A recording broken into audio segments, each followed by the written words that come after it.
Hello,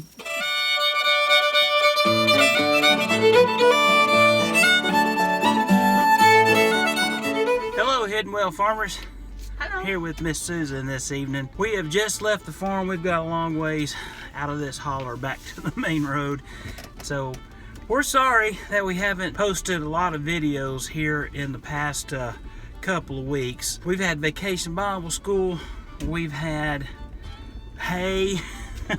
We've got our house tore all to pieces remodeling our living room, and well, I can't really say it's a remodel project when it's never been finished, so we're finishing our living room. I guess you could call the hole in the wall a remodel. A hole in the wall would be a remodel. I agree with that. So here we are. We're leaving the farm. It's 10 o'clock on Saturday. We've been out here since 2:30 or 3. Anyway, you could do the math on that. I'm going to show you some stuff that we're doing at our rabbit tree, and Miss Susan can kind of fill this in a little bit more. We used to have a rabbit tree that was all cages. I mean, every rabbit we had was in a cage, and it had problems, space problems and cleaning problems, and we just had problems. And we also felt like a colony situation would be better For the rabbits. For the rabbits, that they would be happier, they could roam free. And there's different management techniques between a colony and raising rabbits on cages. So with that said, we built a colony rabbit tree out at our farm, and you've seen it several times, and that's Susan's. She's the president, chief, and commander of Hoplo Rabbitry. I work for her when it comes to the rabbits, and when it comes to the sheep, she works for me. She's the boss. But we need some cages. We're having some management issues between some of the does beating up one another and not kindling where they need to kindle, and not having as good a control over their litters as we'd like to have. And so during the pandemic, we really scaled down. We went from about 400 rabbits to about 20 breeding rabbits. That's no kidding. We sold and sold and sold and sold and sold, and of course we processed a lot. We have just recently really been, as you've seen, getting back into really increasing our numbers. And we have introduced several new litters.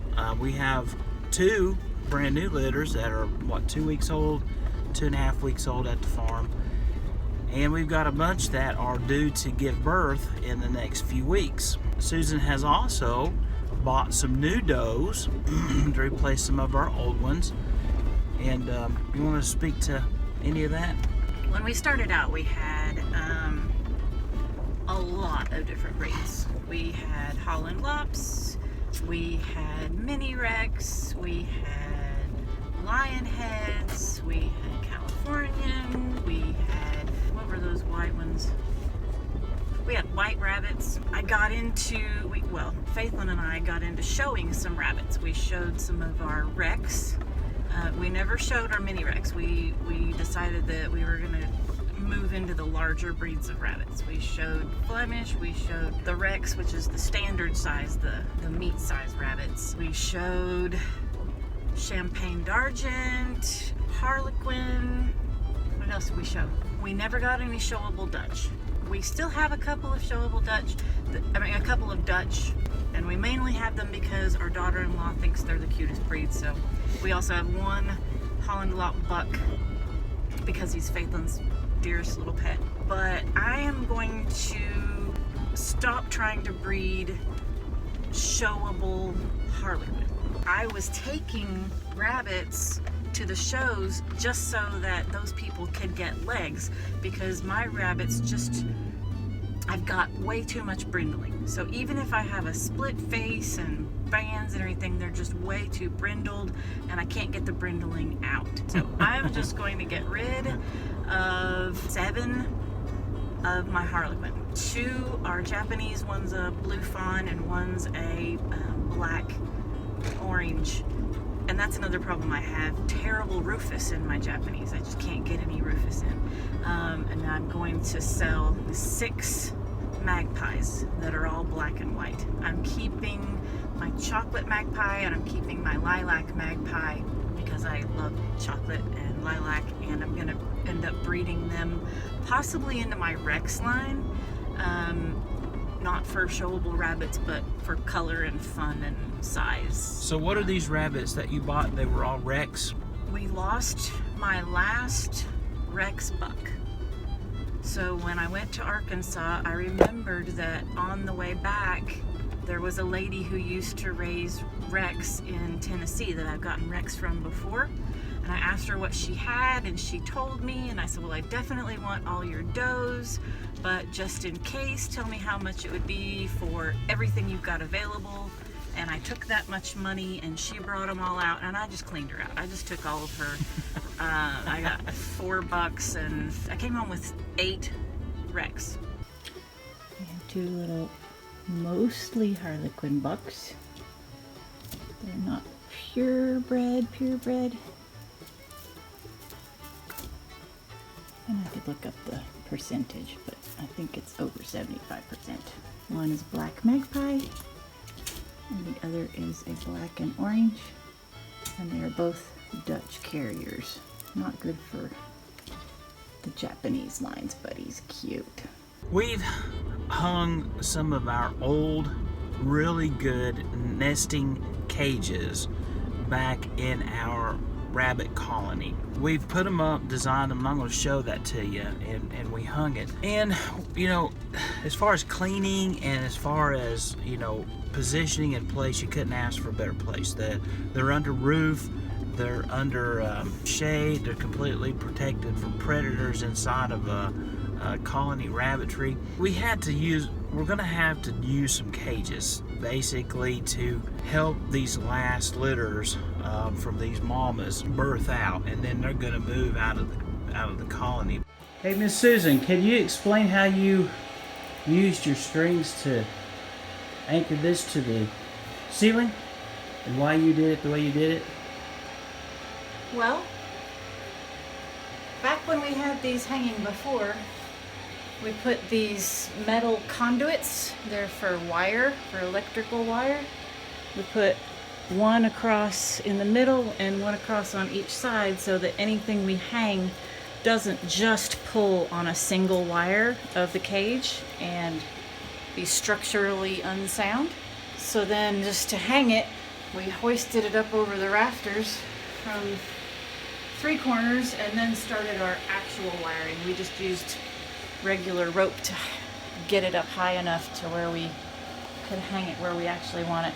We like it this height because you can reach all the way to the back without having to crawl up or get on your knees, and you can reach down in the nest boxes. We also have these crisscross wires, which were your idea, or you're remembering because I totally forgot about these, to keep it from going just on a wild tangent, swinging back and forth this way or back and forth this way, because they get to running in circles and stuff, and they get it going. You can get it going fast. Why do you think it's important for us to do that, Miss Sue?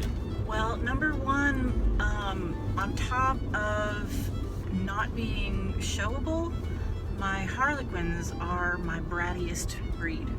They are brats. They're just kind of snotty. They're not really mean to people, but we've got one that we call her the demon rabbit, not because she's mean, but because you can't catch her. She is so fast and so smart.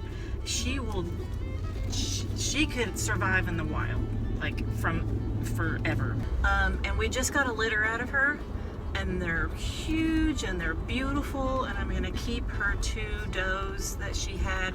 I'm gonna concentrate on my silver rabbits, and I don't mean the silver breed, I mean rabbits with silvering, namely the champagne d'argent. I just got a couple, 4 brune d'argent, brune, yeah, anyway, they're brown. I got 2 little cream d'argents, and they're so cute, but I won't be able to breed them because I don't have a cream buck, so I'm not really sure what to do with their color because it's a totally different color base. I'm gonna try and concentrate on my champagnes and that crowd of silver rabbits and my Rex. So we had this beautiful, wonderful, huge, very well spaced, extremely well built rabbit nursing cage for, it has 8 holes in it, and it has a place for them to build a nest. Very easy access, and we had it hanging in our garage with rabbits in it for about a year and a half. And when we built the colony, we took it out to the farm, and we wanted to keep it in case we ever needed it again because it is so well built. 2 of them. We have 2 of them, and so tonight we had to resurrect that thing from the weeds. Yes, we did. Because the grass and the weeds had grown up through all the cages. So we used the tractor to put some ropes around the bars, and we lifted it up out of the grass. And so if it looks like it's got vines and weeds and all sorts of stuff hanging off of it, it's because it does. We cleaned like 99.9% off of them, but the rest will fall off. I guess, you know, with our rabbitry and the way that we're breeding and the thing of that nature, we're going to have to kind of use a blended system. A time where they run free in the rabbitry and can breed and do the things that they do, you know, and dig and be fine. But there's going to be times when we're going to have to get them up and cage them.